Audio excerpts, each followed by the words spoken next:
Hey, thanks for clicking play. Welcome to the channel. If we haven't met, my name is Jim.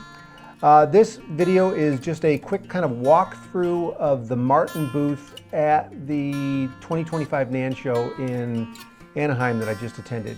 Now, I actually had a really good interview with Brian, who is in charge of strings at Martin, but unfortunately there was an issue with my audio, and so I'm not able to share that with you. But I do want to kind of just walk through and show you a couple of these models and go over their specs a little bit. I'm walking into the booth here as it just opened up, and it's very noisy in there and very crowded, so I'm trying to kind of work my way around some people, but I just want to talk a little bit about some of these models that are on the wall. Okay, this first three models here that I stopped on, these are the LX1. This is a lefty model, and then there's a Life is Good model, and then we'll talk about the DX1E in a second. These LX1 models are a little bit smaller. They have a 23-inch scale length, and they're kind of suited more for younger players, or, I mean, certainly anyone can play it, but the size is not as big as like a 00 or something like that. They have the standard X bracing that all Martins have, but the front and sides and back are using something called HPL, which is a high pressure laminate that they're using. These are made in Mexico. I had a chance to just kind of strum a couple chords on these. They sounded nice, they played well. The price is $449 to $549. Basically ranges on whether you choose to get them with or without electronics. The Life is Good version, I don't think comes with electronics. And then next to that, we've got the Martin DX1E, which is also one made in Mexico. It's a dreadnought body. It has the same thing where it's a laminate top, sides, and back. It comes in a koa and a mahogany laminate, and then this sort of burst laminate, which is really nice looking. All right, let's move on. All right, so these next two that I just wanted to stop and talk about, which I thought were kind of cool. You've got the DX2E Brazilian 12 string for $699. Again, made in Mexico. It has the Brazilian rosewood high pressure laminate sides and back. It has a spruce top. I strummed a D chord on it. It sounded really nice. You know, it was honestly very loud in there, so it was really hard to get a really good sense of, you know, you really want to hear the guitar, and it was a little difficult, but you know, for a 12 string it played really well, and I was happy to strum a chord or two on it. The other thing I wanted to point out, which was this next one here on the right, I just think acoustic basses are really cool. This is the OOO CJR. I'm not sure what these designations are specifically. Solid top, spruce top. So the back and sides are a type of wood called sapele, which I'm not familiar with, but I looked it up, and it's a hardwood. It's a type of rosewood. They're not really using real rosewood on guitars like this. It's too expensive and too endangered, so this is a substitute for it. I just think they look really cool. I like the small scale on it, and I also just like the way acoustic basses look and sound. All right, let's move on.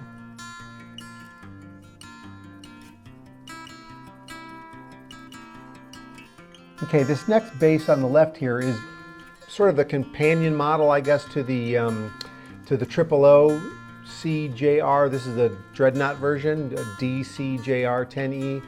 Same specs as far as the spruce top and then that African mahogany sides and back. But what I really want to draw your attention to, obviously, is the guitar on the right, which is this amazing bit of craftsmanship. And I'm just going to get really close on here and talk a little bit about it. Now, I didn't see the price on this one, but there's a couple others that also really spectacular to look at. So let's just look at the work here on this. This guitar is a vanity guitar. Obviously, this isn't something that you would practically take out and play at a gig. For one thing, it's probably around $300,000. But if you look at the work on it, they're showing off a lot here, because they're showing off the craftsmanship and the abilities that the people who work at Martin, that they can do this. You know, if you think that each one of these separate pieces of marquetry have to be cut out, and then this very intricately designed and woven together, and then cut into the back and the sides, and then just the amount of work involved in something like this is extraordinary. It's a piece of art. It's a piece of art, and it's a sculpture. And if you look at Even the detail, like the binding has a separate inner binding with all of this abalone. There's like a 3-stripe abalone in the center, and then there's abalone on the insides of the binding. It's just spectacular to look at. It was an amazing piece of art to look at. All right, let's move on. There's another one I want to show you.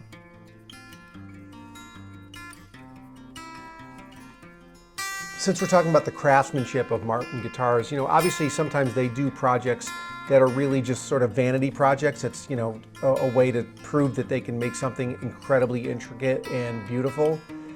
These things really belong in a museum more than anything else, but they have the D300 here, which they're selling for $300,000 each, and then the D3 millionth, which I think I heard them say they're going to sell for $1.5 million, and I'll talk about that one in a minute. But the D300, I'm just going to sort of read what it says on the website from it, because the details are kind of specific, and it sort of reminds me of when the people who do the commentator on the Rose Parade, they're talking about a Rose Parade float. That's kind of what this reminds me of as far as like how fancy it is. It's kind of like a Rose Parade float for a guitar, but this is what it says on the website. Okay, this is the D300. Now they're only making 30 of these, and the reason it looks the way it does is pretty cool. So I'm just going to read what it says. The Martin D300 is a stunning tribute to Martin's guitar's rich legacy, craftsmanship, and the people behind it all. Inspired by the D3 millionth guitar, this limited edition Dreadnought celebrates the 3 millionth serialized Martin guitar. Its solid Adirondack spruce top represents the cross-section of the American sycamore tree, featuring rings made from real sycamore and silver, representing each year of the company's growth. With solid gold dots marking pivotal moments in the Martin's 192-year history, on the back of the guitar, which is made of a rare coveted Brazilian rosewood, is a beautiful sycamore tree of abalone. It pays tribute to the countless employees who have left their fingerprints on the company's legacy, from its early days in New York City to its longtime home in Nazareth, Pennsylvania. The theme, past, present, and future, again, sounds like a Rose Parade theme to me, but okay, is woven into every ornate detail, including the inlaid ebony pickguard with rubies marking each of Martin's 3 Nazareth area factory locations since 1839. With European flamed maple binding, gold Waverly tuning machines, and liquid metal posts and custom brass knobs, and liquid metal bridge pins with bezel set emeralds, the D300 is both a visual and sonic masterpiece honoring Martin's enduring commitment to quality, artistry, and the workers who built the brand. Only 30 of these guitars are available for purchase. And, you know, at $300,000, that's obviously a huge investment, but if you're a guitar collector and you are super rich and you want a, not one of a kind, but one of 30 masterpiece, this is a pretty spectacular guitar. Now, the D3 millionth version of it has a lot of the same details, but in between each of the layers on the front, they're all lined with gold, and there are little gems representing each of the 192 rings, which is the amount of years Martin has been in business. And so that's kind of what they're celebrating, and it's even blinged up even more than the D300. It's remarkable. To see it in person is really something special. I mean, it's kind of easy to look at the website and even watch it in video, but to see this guitar in person, it is really spectacular and should probably be in a museum. All right, finally, let's take a look at this Grand J28E. So this guitar is very cool. It's $8,000, so you know you better have your credit card ready. But it's a jumbo body, so it's a big guitar even with its double neck. And then you've got a 12-string, 6-string double neck. Have fun tuning it.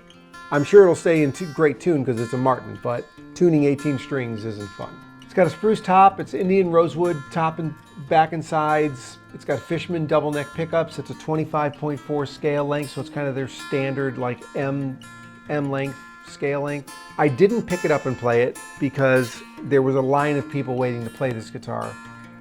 But this is a great guitar. I mean, you could play Stairway to Heaven and the Rain song without ever having to change guitars. It's pretty cool. So anyway, that's my quick run through of the Martins. I wish I could have gotten the interview for you guys to listen to because it was a great interview. I'll try to summarize that and post that as well.